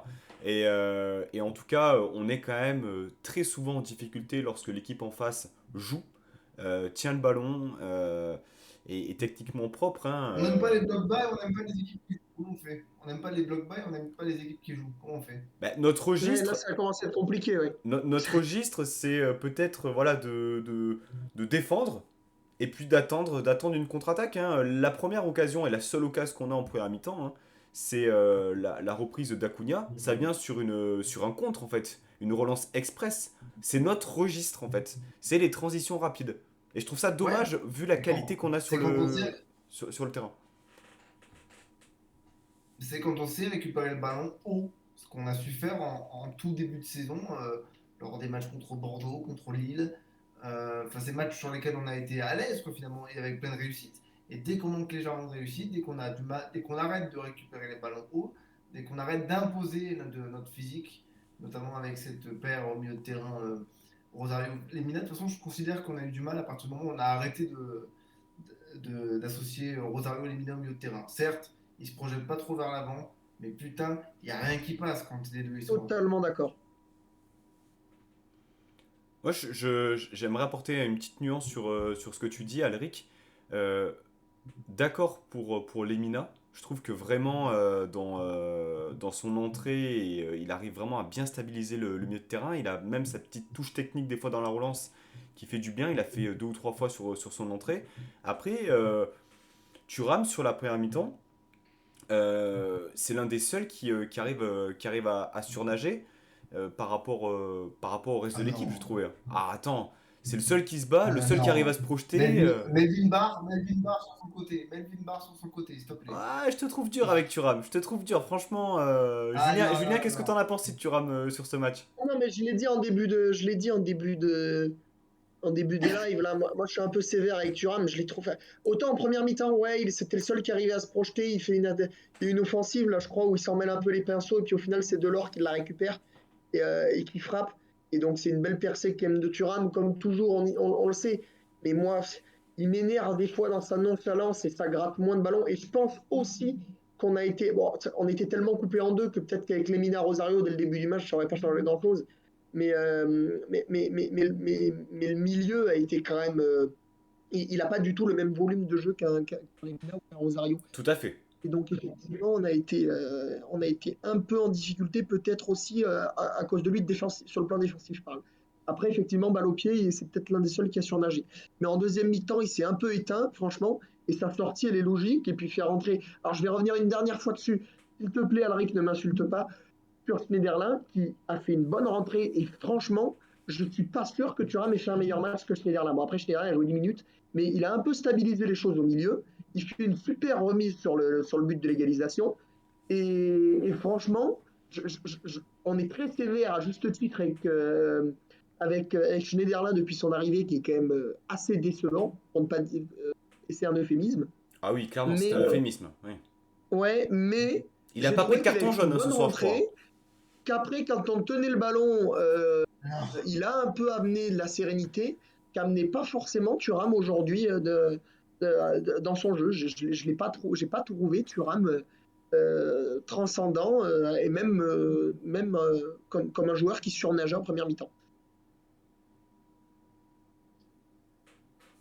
non, non, mais oui, mais vraiment, peut-être que moi, le problème, c'est que je dois avoir une maladie qui fait que quand Schneiderlin rentre sur le terrain, mes yeux se brouillent ou ils disparaissent dans le champ de vision, je sais pas, mais. Non, non, mais bah oui, forcément, dès que Lemina est rentré, dès que Dolberg et Thuram sont sortis, il y a eu du mieux. On peut pas. Mais ça veut dire encore une fois, et on se répète pas mal par rapport à ça, c'est qu'on est à réaction et qu'on a du mal à agir, on a du mal à imposer notre rythme tout de suite. Notre entame de match est catastrophique en ce sens d'ailleurs. Ouais, Ouais. complètement. Messieurs, en tout cas, À part les sachez, 45 secondes où on a l'occasion du presque péno. Ouais, sachez en Mais tout après, cas penalty effectivement, qui on a a un peu jamais coulé, ouais. été sifflé. à Et titre, d'ailleurs, Benitez, on lui est un peu tombé dessus sur le but parce qu'effectivement, on a l'impression qu'il est à max 0,5, mais franchement, il a fait un super match quand même, hein, Benitez. Bon, il a pas de. Mais Ah il bah fait oui, un oui, à gros partir du arrêt moment où à un il faut moment, pas je pense sortir que à partir du moment où il faut pas sortir des cages, c'est bon, il est meilleur, hein. Quand il doit jouer sur sa ligne, c'est le meilleur gardien du championnat, hein. alors, Vous êtes sévère, vous êtes sévère. alors, Mais c'est alors, vrai. Julien, Non, non, mais je fais exprès, non, mais je fais exprès, je profite parce que c'est toi et je profite un peu non, de charrier un petit peu. non, mais le match de Benitez, bon, il fait les arrêts qu'il faut. Après, c'était pas non plus des arrêts fantastiques. Exactement. Voilà, il fait les arrêts qu'il Exactement. fait. Il fait pas un match exceptionnel. Le but n'est pas pour lui, mais on le connaît. Voilà, on sait que sur sa ligne, il peut être très bon. Après, lorsqu'il s'agit de bien relancer, etc. D'ailleurs, je trouve que sur ce match-là, il a mieux relancé du pied gauche que du pied droit. C'est quand même bizarre, non? Vous trouvez pas? Vraiment, il fait Ouais. une relance pied droit cagade. Après, c'est Sur, pas, la- c'est sur pas une échelle du jeu de pied, sur une échelle du jeu de pied de Loris, comment ça se situe où? c'est super marrant. Non, non, franchement, on sait Ah, que son c'est jeu au pas. pied, c'est pas son point fort, loin de là. Après, je pense que dans le système Galtier, dans le jeu de Galtier, c'est pas un très gros problème. C'est sûr qu'avec un Peter Bose à Lyon ou un truc comme ça, ou avec un Pep Guardiola à Manchester City, il les trierait au bout de 3 matchs. Mais dans le jeu de Galtier, qui nous demande pas non plus de repartir à chaque fois une position un peu stérile de derrière, des fois, il a juste à balancer des grands ballons devant et ça, il sait à peu près le faire. Effectivement, son jeu au pied, c'est pas son point fort, mais en gros, sous Galtier, c'est pas trop un problème. Et effectivement, par contre, effectivement, il fait un bon match, mais sans plus, c'est-à-dire que il sort les arrêts qu'il faut. C'est l'entraîneur des gardiens de Chelsea, le français, là, je ne sais pas si vous le connaissez. Il disait ça un jour, il a fait qui parle de ces arrêts-là, il a fait que des arrêts qu'il doit faire, entre guillemets, effectivement. Mais il les a fait, j'ai trouvé qu'il avait fait un bon Ouais, match. ben, ouais, bien sûr. Complètement. Avec un cardinal, non, je rigole, je rigole. Il n'y a aucun arrêt, non, mais il y a aucun arrêt compliqué dans ce match-là. Il n'y a aucun arrêt Ouais, ouais, Aucun si. arrêt, compliqué. Il n'y a pas aucun Il arrêt fait, d'arrêt il fait compliqué. une belle parade monstrueux de parade face à Bayou, incroyable. là, je crois, avant le cafouillage, juste où c'est pas facile à faire. Mais après, Si, ouais, sinon, ouais, d'accord. Bah, la légende raconte que quand même Moisassen aurait pu faire les mêmes arrêts, c'est dire quand même. Donc, Simon Poulain. alors, je te trouve dur, parce que Simon Pouplin, il était souvent blessé, mais rappelez-vous les gars, à chaque fois qu'il jouait, je crois que 2 matchs, il fait peut-être une dizaine de matchs, il fait 2 matchs fantastiques avec Nice. Ouais, bon, après, il en a joué deux, donc Toi, t'as heureusement que les deux oublié ils de sont Il fait un bons. revenir super bon avec rapport, Puel, hein. hein. Ouais, en termes de rapport match joué, match bon, c'est vrai que c'est pas mal. On t'embrasse, hein, Simon, si tu passes par là. En tout cas, merci pour ton passage du côté de Nice. Les gars, je pense qu'on a fait le tour sur. Merci pour les travaux. Merci pour les travaux, Claude. Merci pour les travaux, Simon. Les gars, je vous invite justement à passer à la prochaine rubrique. Je pense qu'on a fait le tour sur le contenu, sur les performances individuelles, à moins que vous vouliez rajouter peut-être quelque chose qui n'a pas été évoqué ce soir. Non, je pense qu'on a fait le tour, hein, à peu De près. ce On qu'on a parlé mange. des rentrants. Je On n'a vois. pas vu Claude Maurice rentrer, assez étonnamment Ah aussi. oui, c'est vrai, Je Claude sais Maurice. pas. Claude Il y a Maurice. une énigme un peu sur le Claude Ah oui, c'est Maurice, que vrai. ça C'est vrai. fait. Certes, il revenait de blessure, donc on se disait au début, il va mettre du temps, mais là, ça fait quand même plusieurs semaines, pour ne pas dire un mois, qu'il est dans le groupe et qu'il fait au moins des bouts de match à chaque fois. Et encore une fois, on l'a pas vu, on l'a pas vu ce soir, donc c'est un peu incompréhensible. Est-ce qu'il ne satisfait pas dans l'engagement à l'entraînement Galtier? Je ne sais pas, peut-être. Mais c'est un gamin qui a fait des bonnes rentrées quand même depuis qu'il est revenu là. Dans le toucher de balle, c'est quand même autre chose que Camara quand il est rentré à sa place. Et donc c'est un peu étonnant de ne pas l'avoir vu rentrer. Merci, je te remercie Julien, pour ça. Merci, merci beaucoup de souligner qu'effectivement, Hassan Kamara, c'est pas top. Non, mais il Effectivement. faut pas que. S'il y a Ben qui nous entend, je crois qu'il n'est pas dispo ce soir, mais s'il y a Ben qui nous entend, il va se lever de sa chaise et partir en sucette si on critique Camara. Ah oui, après, bon, Ouais.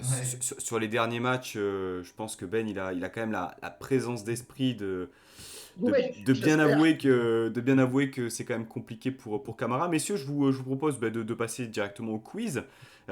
Julien, donc c'est le premier quiz pour toi. Alors sache qu'Alaric quand même est un challenger assez déterminé. Donc 5 questions qui mêlent Clermont et Nice. De manière générale, J'ai ça peut très être... très peur de passer pour un con quand même, hein. T'inquiète pas, t'inquiète pas. Ça va aller. Donc ça peut être du QCM, ça peut être voilà, de la rapidité. Donc Alric, tu me fais juste un petit signe de la main parce que comme il y a un décalage son, je pourrais te donner la parole. Et puis Julien, voilà, tu me donnes juste ton prénom pour prendre la parole parce qu'il n'y a pas de décalage. Du coup, messieurs, première question. Première question concernant Pascal Gastien, qui a porté la tunique rouge et noire, comme vous le savez, bien entendu, parce qu'il a donné une interview avant le match. Euh, il a porté donc la tunique rouge et noire pendant 4 saisons. Réponse 1, c'était de 85 à 89. Réponse 2, de 88 à 92. Réponse 3, de 89 à 93. Réponse 4, de 84 à 88. Voilà, Réponse 4. tu dis que de 84 à 88. Ouais. Ah, il Oh, m'a pas l'air tout jeune, le garçon, quand même, hein. Ouais, c'est dit. moi, je dis pareil. J'ai pas souvenir d'un joueur comme ça dans les années 90. Alors là, c'est vieux, là, franchement, c'est de la triche, parce que pour moi, c'est vieux, hein. Vraiment, je suis. Je Ouais, suis. bon, ok, t'étais pas né, la majorité, t'étais pas né. Moi, à peine né sur certaines des dates, mais ouais, non, Ouais. moi je pense pareil. Moi La Ouais, j'étais 84, 88. J'étais pas né, mais je me rappelle très bien de son passage. Je me refais ses VHS de ses Bah, compilations tous les évidemment. soirs. Bah, attendez. Les gars, Bien sûr. c'était la réponse 3, 89-93. Voilà. Ah, Bien joué. c'était le plus Voilà, tard allez, des, c'est des bon. 4. Eh ouais, les gars. Ah, il fallait le savoir. Il fallait le savoir. Il fallait le savoir. Ah, mais il a joué jusqu'à 45 ans, c'est pas possible. Alors, j'ai pas l'info sous la main. Voilà, si quelqu'un l'a dans le chat, n'hésitez pas à nous la fournir. Deuxième question. Un autre entraîneur a connu les deux clubs. En tant qu'entraîneur seulement. Il s'agit bien sûr de Didier Olé-Nicole. Entraîneur de Clermont Foot Oh de putain. 2006 à Oh 2009. putain. Les gars, vous l'aviez pas oublié quand même, Didier Olé-Nicole. Non, non, non, non, ah bah non, non, non, là, on peut pas Non, oublier, lui, Puis hein. entraîneur justement. du gym de, Si, justement, il faut l'oublier. Il faut oublier de cette période noire de notre 2009 histoire. à 2010. Il a été viré en cours de saison. Ouais, il a fait Euh, 6 mois, il est remplacé par Marsiglia derrière. Tout à fait. Tout à fait, tout à fait. On peut le Ouais. regretter, on pense à lui, évidemment. Messieurs, Marsiglia ou Eric Roy? Attends, Marsiglia ou Eric Eric Roy? Roy, Je sais puis plus. Marsiglia. Ah oui, Ouais, voilà, pardon. c'est ça. Voilà, c'est quand même important de le souligner. Messieurs, question très simple. Quelle équipe entraîne-t-il cette année, Olé-Nicole? C'est en Ligue 2. En Suisse, non? Euh, Putain, c'est une petite équipe de Ligue 2. Ouais, peut-être. Luzenac. Non, je sais pas, ça n'existe pas. Non, putain, c'est Ouais, je sais plus. pas. C'est pas un truc tout petit, style Rodez ou un truc comme ça là. Non, Rodez, ils sont peut-être redescendus, je sais plus. 3, 2, 1. Ding ding. Alex nous a proposé le PFC. Alors effectivement, il a entraîné le PFC jusqu'à juin dernier, mais il est le nouvel entraîneur du PSG féminin. Il a pris la relève de Olivier Echouafny, son Non, il a ancien, pris. Ouais, des Chouafny, ouais, c'était Chouafny avant, non? son Non, ancien joueur. Je l'aurais jamais deviné. Je Oh, l'aurais mais jamais dit. enfin, c'est quand même quelque chose de que tout le monde On suit. est Hein. actuellement sur le pire quiz de la saison. Le pire, non, le franchement, Olé Nicole, on rigole 3 minutes, mais à côté, Vieira, c'est Pep Guardiola, hein. Je ne rigole pas, hein. Alors, Olé Nicole, c'était une catastrophe, hein. bah, après, Et Ole pourtant, j'étais Nicole, petit, hein. Il Ole a pas Nicole, on l'a il on a l'a tenu jugé 6 mois, donc ça sur va 5-6 changer. mois, tu vois. Vieira, on l'a quand même jugé sur 2 ans et demi, quasiment 3. Il a pas assez Oui, de. d'ailleurs, s'il avait pu faire 6 mois, non, j'exagère, la première saison, elle était bonne avec Vieira. Elle était bonne. Ouais, on va Ouais, pas ouais. revenir Il avait dessus, des on va kilos pas à revenir casser, dessus. ouais. Troisième question, les gars. En tout cas, bravo parce que vous êtes tous les deux à 0 points. Voilà, merci. Quel est le point commun entre Pascal Gastien, Sergio Conceição et Johan Cruyff?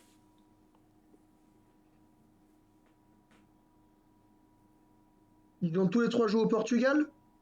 Non. Allez, j'en dis un quatrième pour vous aider. Claude Ils Puel. ont un fils qui s'appelle.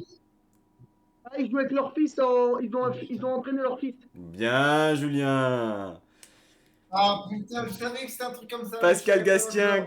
qui a entraîné donc qui entraîne toujours Johan Gastien. Claude Puel, c'était bien sûr Grégoire et Paulin, hein, dont tout le monde se Ah, la rappelle. doublette, la doublette. Sergio Conceição, c'est Francisco Conceição. Donc du côté du FC Porto, Francisco Conceição qui a marqué d'ailleurs son premier but en professionnel hier, je crois. Et Johan Cruyff, c'était Jordi Cruyff au Barça. Quatrième question. Quel est le point commun? Non, pas au Barça. À l'Espagnol de Barcelone. T'es sûr? Il a joué au Barça aussi, Jordi Cruyff. Hein. Je crois. Ah ouais? Ah bah, my bad alors.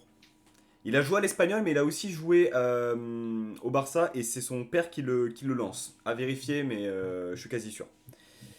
Quel est le point commun, quatrième question, entre Clermont, Lyon, Reims et Montpellier? Alric, Il fait froid. c'est faux. Il fait pas froid, Montpellier. Je sais pas. Non. Entre les, c'était un truc sur cette saison? Oui, cette saison et... Ouais, cette saison. Et les derniers clubs à l'extérieur? Parce que je sais que Lyon et Montpellier sont pas bons du tout à l'extérieur, donc j'aurais dit un truc comme ça. Non, Non, c'est ça? c'est par rapport au résultat. Ah, ils ont gagné. Non. Par rapport au résultat, Ah putain, Ah, mais ils c'est ont quoi fait- ces questions? ah ouais, non, mais c'est impossible. Si je vous... le dernier match de Clermont, par exemple. Ah non. Ils ont Ah, perdu ils contre. sont- Ah non, j'ai dit une connerie. Ils ont perdu contre Saint-Etienne. Non, il y a mais c'est pas Montpellier ça. dedans. J'allais dire, ouais, ils se sont fait retourner, Ah oui, remonter. je sais. Ils n'ont pas gagné contre Saint-Etienne. Ils n'ont pas gagné contre Saint-Etienne. Non. Ah putain. Pensez au scénario, C'est quoi, pensez il au y a scénario des Clermont, matchs, les gars. Montpellier, Lyon et. Ah oui, c'est bon. Ah, ils n'ont pas perdu des matchs 3-2 ou un truc comme ça? Alors oui, on va dire que c'est bon, Alric. C'est les scénarios du match. Ils Donc, menaient au score. et ils ils menaient perdent 2-0 au encore. score, Clermont menait 2-0 à Saint-Étienne, Lyon menait 2-0 chez nous. Ah putain. Reims, c'est contre Bordeaux, il me semble, et Montpellier, c'est contre Marseille en tout début de saison. Je crois que c'était lors de la première journée. Ouais, Oh, c'est putain. exactement ça. Dernière question Oh, la qui va question. qui va vous départager. Il s'agit d'un joueur. On cherche un joueur. Je vais vous donner donc son parcours. Et vous allez essayer de deviner de qui il s'agit. Formé à Nice, Sochaux, Clermont Foot, Saint-Étienne, Stade Brestois. Ah oui, Honora. Honora, bien joué Alric. J'ai Ah, je l'ai ramé. dit en même temps. J'ai ramé. Ouais, mais il a levé la main avant parce qu'il y a un décalage son. Il y a un décalage son, Ah, Julien. pardon, non, il est pour lui. Non, je lui laisse le point, il est pour lui. Ah, fair play, fair play. Ouais, Honora, alors par Non, contre, pour. il l'avait aussi, il l'avait aussi, donc on peut dire qu'il y avait match nul, j'ai pas Bon, gagné. Ah allez. ouais, Sans j'ai été mauvais, donc je fais ça. Saint-Étienne-Brest sur la Allez, fin, allez, match c'était assez nul. facile. Match nul. Double vainqueur ce soir, exceptionnellement. Bien joué, les gars. Ouais, Franck Honora, ça n'a pas été évident de trouver des joueurs qui ont fait les deux clubs. Messieurs, pour conclure un peu cette émission, on va se projeter justement sur le prochain match du gym qui accueille donc samedi prochain le FC Metz. Le FC Metz qui est dans une situation comptable compliquée. Alors, Et j'ai ils ont pas. fait quoi, Metz aujourd'hui? Ils ont fait quoi, match Metz, nul. aujourd'hui? Ils ont fait match nul, ils ont égalisé à 10 contre 11 3, contre non? Bordeaux. Ils venaient de prendre un but, ils se font expulser, je sais pas qui, et ils égalisent juste après. Ils ont fait 3-3. Metz qui est actuellement 20e de Ligue 1. Avec 9 points. Ah ouais, j'avais pas vu qu'ils étaient autant en galère. Ils ont gagné un seul match, 6 matchs nuls, 7 défaites, 30 buts encaissés. C'est la pire défense avec Bordeaux. Ah ouais, c'est la sauce en fait pour les Messins. Donc messieurs, ce match à domicile contre Metz, victoire obligatoire et cette fois-ci avec la manière.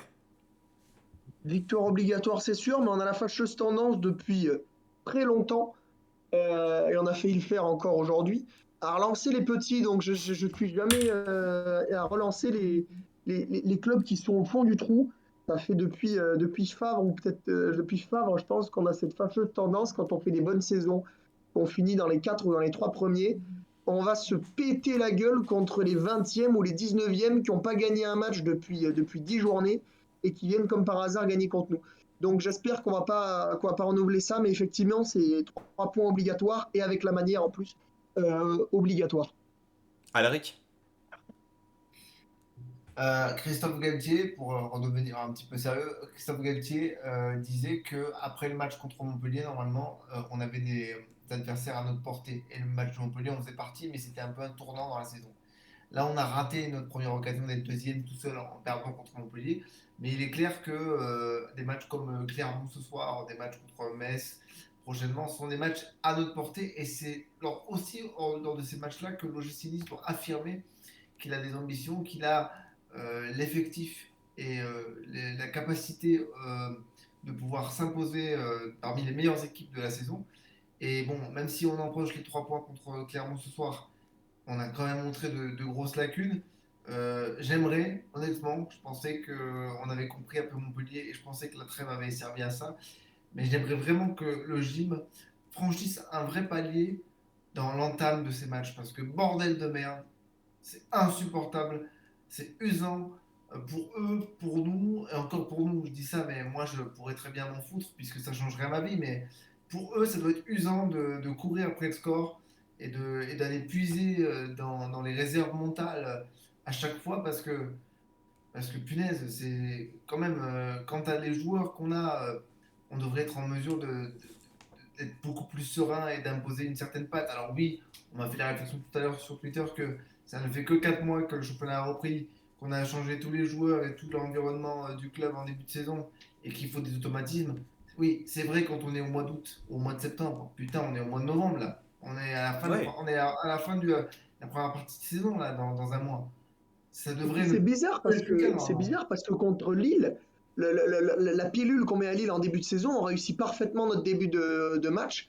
Et depuis, effectivement, on enchaîne Et c'est les, parce les, qu'on les, a, les non-premières mi-temps. C'est pas un non-match et on fait des non-premières mi-temps. Mais Lille était très faible à ce c'est parce qu'on moment-là de la saison, hein, Julien, aussi. Hein. Oui, oui, bah, oui, oui. déjà, Oui, et oui. puis Et puis on les a coulés de on faisait suite, on leur pas met, beaucoup on leur met de. 2 buts. Vas-y. Non, non, non, mais voilà, comme tu le dis, et en plus, juste pour ajouter par rapport à ce que tu dis, pour aller dans ton sens, c'est que j'ai peur est-ce que ça va pas, est-ce qu'on va pas finalement être bouilli à la fin de la saison à toujours devoir aller se sortir les doigts en fin de match et aller puiser dans nos réserves pour aller gagner des matchs comme contre Lyon, comme ce soir contre Clermont. Est-ce que physiquement, ça va pas au bout d'un moment nous faire pêcher, quoi, parce que c'est pas possible. Là, contre Metz, tu dois te mettre à l'abri et à la fin du match, tu dois calmer et être tranquille, quoi. Tu dois pas. Et contre Clermont, on aurait dû faire pareil, quoi. Parce que là, jusqu'à la 85e, tu vas chercher dans tes ressources pour aller chercher un score que si tu joues bien dès le début du match, si tu joues bien dès la première période, tu dois assurer dès le début. Mais même quand tu regardes, enfin, à un moment donné, pareil, j'ai failli le tweeter et je vais fermer ma gueule, c'est que jusqu'à la 95e, on défend comme des morts de faim. J'avais l'impression de voir cet OGC Nice en manque de moyens et en manque d'intelligence de jeu en train de défendre un gros score face au Lyon, à l'ogre lyonnais d'avant, alors qu'on jouait à Clermont. Putain, c'est un promu, quoi. Excusez-moi, mais on ne devrait pas être dans une situation aussi compliquée. Et comme tu le dis, on finira bouilli à la fin de la saison, alors qu'on ne joue que le championnat. Il faut bien se le rappeler, parce que si on jouait une Coupe d'Europe ou un truc comme ça, on serait déjà cramé. Hein. C'est C'est pas clair. possible de subir autant. Enfin, le nombre d'occasions qu'on subit dans ce match-là, le problème, c'est que, comme je l'ai déjà dit et je le répète, mais face à Paris, là, dans 15 jours, 3 semaines, on en prend 6 si on fait ça. Ouais, complètement. Ouais, c'est clair. Complètement. Moi, ce que j'attends du match contre Metz, c'est naturellement la victoire et qu'on retrouve une assise défensive, hein. Je le dis régulièrement dans l'émission, mais c'est un peu une marque de fabrique de la méthode Ça fait Galtier. 7 matchs qu'on encaisse un but, c'est Voilà. beaucoup trop. C'est beaucoup Il trop. faut, 7 matchs qu'on encaisse un but, c'est il beaucoup faut, trop. il faut qu'on retrouve justement une solidité et aussi qu'on arrive à gagner par le jeu et non pas par la réaction due justement à, on va dire, des capacités mentales causées par ce style Galtier. Disons que moi j'adore, hein, on gagne des matchs, je suis très heureux, mais je peux pas uniquement me satisfaire de ce type de victoire. Voilà, j'ai besoin aussi de voir avec les joueurs qu'on a, qu'on sait poser le jeu, qu'on sait produire du jeu et qu'on sait maîtriser notre sujet. On a eu beaucoup de matchs où on ne maîtrisait pas notre sujet. Et si on veut progresser et devenir une des toutes meilleures équipes en France, parce que c'est le projet d'Ineos, il va falloir tenir le jeu, tenir le ballon et faire preuve d'imagination. Chaque fois qu'on a eu ballon, dans ce match y compris, c'était du grand n'importe quoi. Et c'est pas la première fois. Alors on gagne, on est heureux et ça passe un peu la pommade sur notre prestation, mais il y a des fois où vraiment je suis peut-être un peu dur, mais des fois quand les nombres de séquences de circulation stéréotypées qu'on fait de mouvements offensifs, vraiment on est capable de bien mieux avec les joueurs qu'on a sur la pelouse. Et les retours de Kluivert et Stengs vont faire du Mais bien, je bien pense. sûr, mais bien Ah, sûr. exactement, c'est ce que j'allais dire. Quand on va Bien retrouver sûr. Kluivert Testing, ça va peut-être faire du bien, notamment dans le jeu, quoi. Mais si vous regardez bien, enfin, vous voyez Paris Saint-Germain, ils sont premiers, ils ont 13 points d'avance, ils gagnent tous leurs matchs, etc., etc., etc. Mais si on creuse un peu, il y a des supporters parisiens qui, ok, ils gagnent tous leurs matchs, mais il y a des supporters parisiens qui disent putain, mais des fois on est dégueulasse. Et c'est pas plaisant quand tu regardes ton équipe jouer qui produit rien et qui, sur une erreur d'arbitrage ou un exploit individuel ou une shot comme ça, arrive à marquer un ou deux buts, quoi. Donc on peut pas se satisfaire de ça, c'est pas possible. Oui, complètement. Après, bon, c'est pas au même degré que Nice, mais je suis d'accord. On a quand même des joueurs de qualité. Euh, Non, mais je prenais cet exemple pour dire que même chez les grosses équipes, ça arrive et on a quand même une équipe, nous, en tête du championnat, qui a ramassé quelques points, parfois au petit bonheur la chance. Hein. tout à fait, tout à Ouais. fait. Moi, alors, c'est pour nuancer un peu ce que vous allez dire. Je suis un peu un Deschamps, je suis un grand partisan du résultat et presque uniquement du résultat. Mais je pense que là, notamment face à des petits comme ça, et notamment si on veut prouver dans la durée et si on veut prouver qu'on sera au niveau de nos espérances cette saison, c'est-à-dire au moins l'Europe et ce serait même peut-être bien le podium, voire dans nos rêves les plus fous la deuxième place, qu'on arrive à la, gagner, à la maintenir, il faudra qu'on soit meilleur dans le jeu, c'est une évidence. Et notamment face à des équipes comme Mais Metz, oui, parce face que à sur des... le long terme, ça marchera pas. Sur le long terme, ça Ah, marchera mais pas bien d'être sûr, dégueulasse. tu pourras pas revenir dans les 10 dernières minutes 38 fois dans la saison. Je pense aussi, juste Ouais. pour conclure un peu sur le style Galtier, on aura des résultats. Pour moi, je pense qu'on finira européen, que ce soit Europa League ou Ligue des Champions à la fin de saison, parce que c'est un entraîneur qui sait et saura nous développer. Développer les joueurs, développer le club, etc. Mais je pense que dans le profil des joueurs, moi j'attends quand même au milieu de terrain qu'il y ait un peu plus d'emprise. Je veux dire, un mec comme par exemple Renato Sanchez, alors bien sûr que c'est impossible d'avoir un mec comme ça chez nous, mais un mec assez hybride. Un mec qui sait tenir le ballon, qui sait défendre, qui sait également attaquer et qui sait porter le ballon. Aujourd'hui, on a des profils où, bon, Rosario Saratis, Lemina Saratis, et ça peut aussi relancer, mais c'est très identifié, quoi. Je pense que pour l'amélioration des années Il nous futures, manque un numéro 10, hein. ouais, voilà, et c'est pour ça que Il nous manque un Gouiri, numéro 10 c'est déjà pour ça dans que notre Gouiri, Dans ce système. il est 4-4-2, aussi tu veux le important. mettre dans ce 4-4-2 à plat, tu veux le mettre où le numéro 10? Sur un côté où il va. Sur un côté où tu vas le. Bah, après, c'est le rôle d'un ACM. ACM, c'est un numéro 10, et si tu le mets sur un côté, il fera plus dans Gouiri, l'axe. Gouiri, Gouiri a cette position finalement. Quand on dit 4-4-2, on s'imagine vraiment deux lignes de 4 Ouais, et une ligne de 2. Mais Gouiri, après, Gouiri, c'est son rôle de venir justement faire le Gouiri, lien. quand il joue devant, c'est clairement le 9,5-10, hein. Quand il joue dans les deux attaquants, il vient chercher les ballons plus bas, il distribue, Ouais, ouais, et je suis il est à d'accord. l'origine plus qu'à la finition des actions, souvent, même si ce soir, c'est lui qui marque de but. Gouiri, Mais il n'est clairement, pas le dans ce créateur. Non, 4-2 mais à je veux dire, plat, il n'est pas le créateur. il est 9,5, il Il- n'est pas 9 du tout, il est 9,5 parce que ça n'a jamais été un 9, Gouiri. Et il est 9,5 et des fois, il décroche pour être ce joueur technique-là au milieu du terrain, quoi. Non, mais je comprends ce que tu veux dire, mais il est pas créateur. On va prendre cet exemple qu'on connaît, mais c'est pas Jean-Michel Seri qui, avec une passe, va casser trois lignes et devenir un Xavi en puissance, tu vois. Il nous manque un créateur, il nous manque un joueur qui va, avec sa qualité de passe, avec sa qualité de création, débloquer un match à lui tout seul. Certes, ça devrait être le rôle de Steins, par exemple.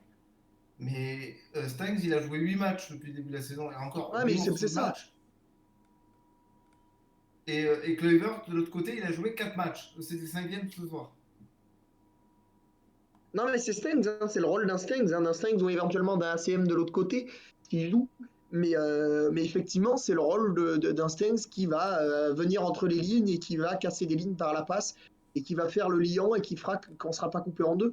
Sauf que le problème, c'est que il faut qu'il joue, quoi. Et il faut qu'il soit disponible. Ouais, Complètement. complètement. Messieurs, cette émission touche à sa fin. Un grand merci à toi, Julien, aussi pour ta disponibilité et ta réactivité, hein, puisque à la base, tu n'étais pas prévu, mais tu as gentiment accepté de participer à cette émission. Donc, merci pour ça. J'espère que tu as passé un bon moment.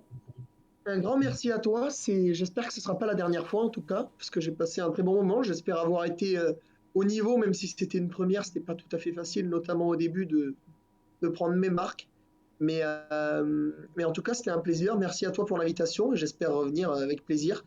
Je salue aussi l'ami Clermontois qui était avec nous, qui a été très pertinent aussi.